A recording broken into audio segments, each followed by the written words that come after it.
السلام علیکم. د عوامي پیغام نیوز سره زه یم د محمد.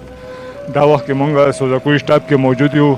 کمرتول مهنګایي چې ده نو په دې وخت کې دا غریبانان دا ډریوران هم ډېر فریاد کوي وایي چې په موږ باندې دا کومه مهنګایي چې راغلې ده نو زموږ زندګي اجرن شوې ده. په دې سلسله کې مونږ د دوی خواله راغلي چې دوی ته څه مسایل دي په دې دور کې او د دوی کم مشکلاتو سره مخه ده مونږ سره اوسئ.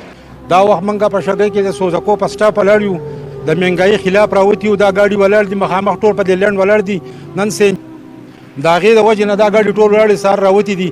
دا چا سره خپل ګاډي دی چا سره د کارای ګاډي دی او هېڅ د انتظام نشته. نو موږ دې نافټه حکومت ته وایو چې بس د دې شي نه قلار شئ او مطلب دی دا پارټي چې وه دا د قاید اعظم به دا د شهباز شریف نواز شریف نه اوس راغلی دی هغه د قاید اعظم په وخت کې به پاکستان جوړېدو پنجابیان راغلي دي او موږ پاکستان جوړی نه دا ورانۍ. نن موږ د سوزکو په سټاپ باندې ولاړ یو. دا زموږ سره ټول د سوزکو ډریوران دي او دا ګاډي ولاړې دي سهار نه راغلي دي هېڅ ټریپ یې نه دی لګولی. ستاسو ډېره مننه چې تاسو راغلی او زموږ د دې غریب عوام هغه اواز اوچت کړو.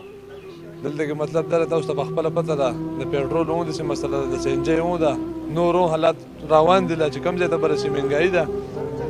موږ دا درخواست کوو کوم سینجي نشته ګرانه وشوه سټیونه د پېټرول هم داسې حال دی او بل مطلب دا دی غریبواله ده د چا خپل ګاډي دي د چا پردي ګاډي دي نو ګزاره پکې ګرانه ده.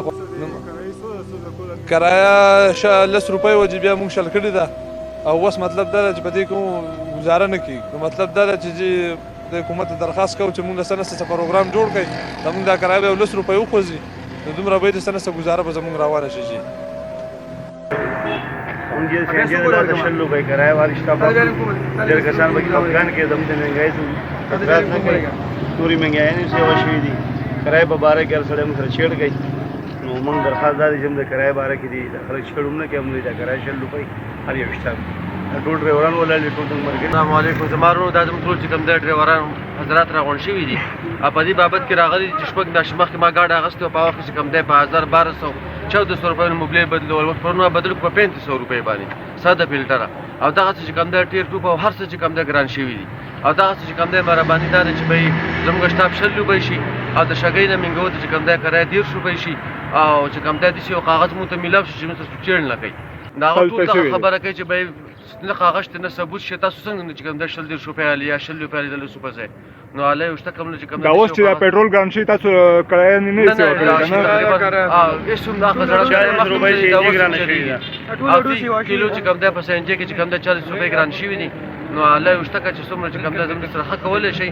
دا ټول ډریوران ولاړ دي څوک اضافي کس پکې نشته چې زموږ کرایه چې کوم دی د 60 په ځای 10 شي او شټاپ هر یو چې کوم دی 60 روپۍ شي. سلام.